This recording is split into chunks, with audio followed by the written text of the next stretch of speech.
गांव तो आपने कई देखे होंगे, लेकिन आज मैं आपको प्रयागराज के निकट एक ऐसे वीरान गांव की सैर पर ले चलता हूँ जिसे देखकर आपको डर भी लगेगा और रोमांच भी होगा। यहाँ एक खूबसूरत गहरी घाटी है। घाटी के एक तरफ ऐसा झरना है जिसे देखकर मन करेगा आप यहाँ से कभी जाएं ही ना। घाटी की दूसरी तरफ सैकड़ों साल पुराना एक रहस्यमय किला, जिसके बारे में गांव वाले ऐसा मानते हैं कि इसमें कुछ औरतों की आत्माएं भटकती हैं।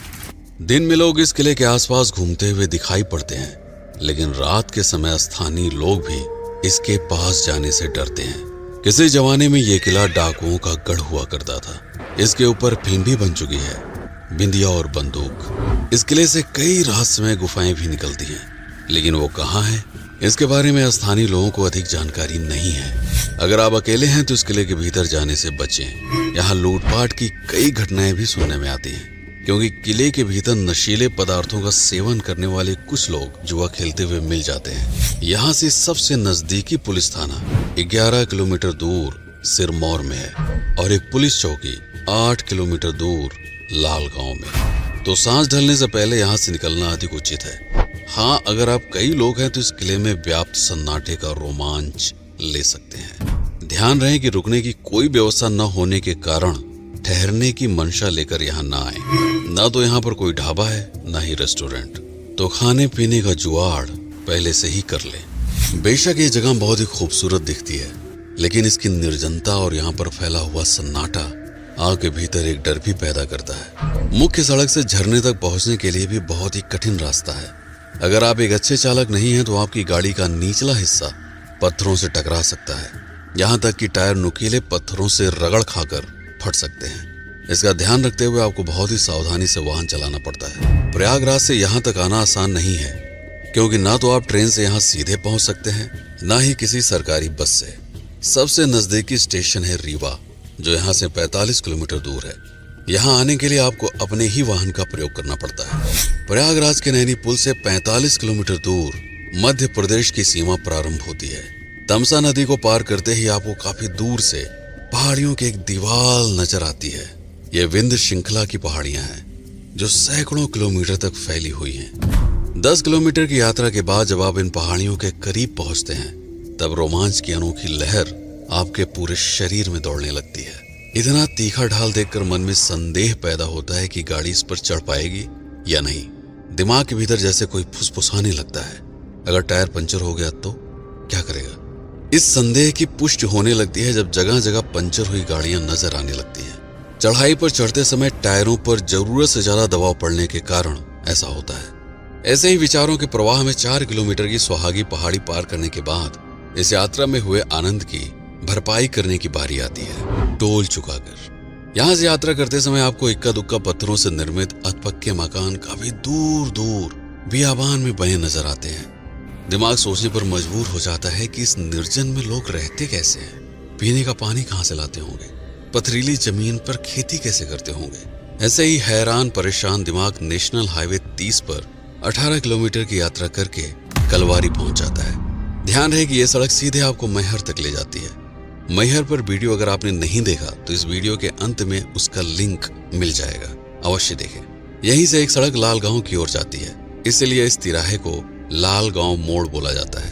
ये सड़क है राष्ट्रीय राजमार्ग 135 BD, जो लाल गांव, केवटी और सिरमौर को आपस में जोड़ती है। इस सड़क पर आगे बढ़ते हुए आपको विचित्र अनुभव होता है। दूर दूर तक फैले हुए लाल मिट्टी के मैदान, इक्का दुक्का पेड़, कहीं कहीं घास चढ़ते हुए पालतू पशु और हर किलोमीटर पर आपके गंतव्य की जानकारी देते हुए पत्थर। अगर आप शहरों में रहते हैं तो ऐसी निर्जनता और वीरानापन देखकर सम्मोहित हो जाएंगे।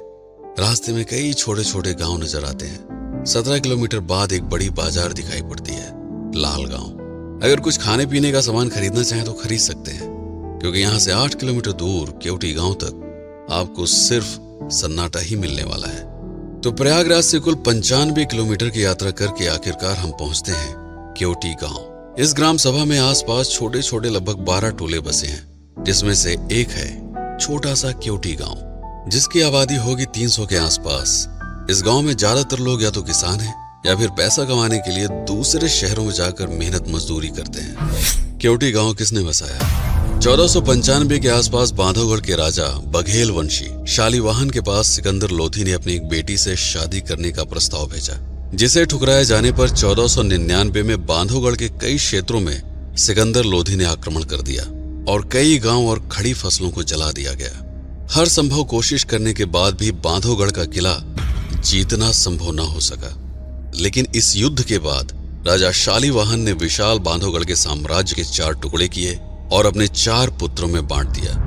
बांधवगढ़ का किला मिला सबसे बड़े बेटे वीर सिंह देव को, उत्कल का क्षेत्र मिला उदयकरण को, घुमन का क्षेत्र मिला राजकुमार जनक और अंत में केवटी का क्षेत्र मिला राजकुमार नागमल देव को। सैनिक और ग्रामीणों की मदद से राजा नागमल ने महाना नदी के किनारे केवटी जलप्रपात के ठीक सामने किले का निर्माण कराया और यहीं से केवटी राजघराने का उदय हुआ। 1857 के स्वतंत्रता आंदोलन के दौरान जब पूरे देश में अंग्रेजों के खिलाफ विद्रोह की भावना चरम पर थी, ठीक उसी समय क्षेत्र पर अधिकार रखने वाले ठाकुर रणमत सिंह ने अपने कई साथियों के साथ मिलकर अंग्रेजों के कई ठिकानों पर धावा बोलना शुरू कर दिया और छुप छुप कर कई जगहों पर रहने लगे। आसवाड़ नामक एक अंग्रेज ने मुखबिरों को लालच देकर ठाकुर रणमत सिंह की गुप्त जानकारी हासिल की और केवटी के इस किले पर हमला कर दिया। अंग्रेजों से भीषण युद्ध के बाद ठाकुर दल थमन की मदद से वह सफलतापूर्वक यहां से निकलने में कामयाब हुए। हालांकि बाद में उनको धोखे से पकड़ा गया और 1859 में आगरा की जेल में उन्हें फांसी दे दी गई। उसके बाद से यह किला अंग्रेजी सैनिकों के द्वारा ही इस्तेमाल किया गया। अंग्रेज सैनिक पास के गांव से स्त्रियों को उठाकर ले आते और उनके साथ इसी किले के भीतर दुराचार करते। जो स्त्रियां इसका विरोध करती उनका कत्ल कर दिया जाता। गांव वाले ऐसा मानते हैं कि तब से यह किला अभिशप्त हो गया और रात के समय इस किले से डरावनी आवाजें आती है। और यहाँ भूतिया जगह है पूरा, यहाँ पे आई थी उसको मर्डर कर दिया, इसलिए वो रात में रोती है बच्चा लेकर। धीरे धीरे अंग्रेजी सरकार में उपेक्षा का शिकार होकर जर्जर होती जा रही दीवार और छत को देखते हुए इस किले को अपनी मौत मरने के लिए छोड़ दिया गया। आज इस किले की उम्र 500 साल के आसपास हो चुकी है।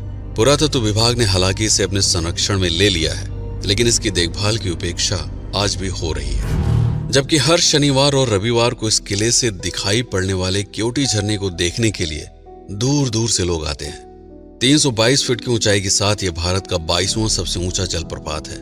ध्यान रहे, यदि आप यहाँ रुकने के उद्देश्य से आ रहे हैं तो बहुत अच्छी सुविधाएं मिलने की आशा मत रखिए। लोग बताते हैं कि यहाँ से 10 किलोमीटर दूर सिरमौर तहसील में मात्र पिरत छाया लाज में आप रुक सकते हैं। हालांकि कोई भी इस बियाबान में रुकने की कोशिश नहीं करता। यहाँ पर आप झरना देखिए, अगर मन करे तो नहाइए, सेल्फी लीजिए, वीडियो बनाइए, मंदिर में दर्शन भी कर लीजिए। कुछ लोगों के साथ मिलकर किले का भी भ्रमण कर सकते हैं, लेकिन सूरज ढलने से पहले यहाँ से निकल जाइए सुरक्षित। आशा है आपको ये वीडियो पसंद आया होगा। ऐसे ही दुर्लभ स्थानों का प्रमाणित इतिहास जानने के लिए इस चैनल को सब्सक्राइब करना ना भूलें। मैं हूं आपका पीके सिंह और आप देख रहे हैं प्रतापगढ़ हब। इस वीडियो पर समय बिताने के लिए आपका बहुत बहुत धन्यवाद।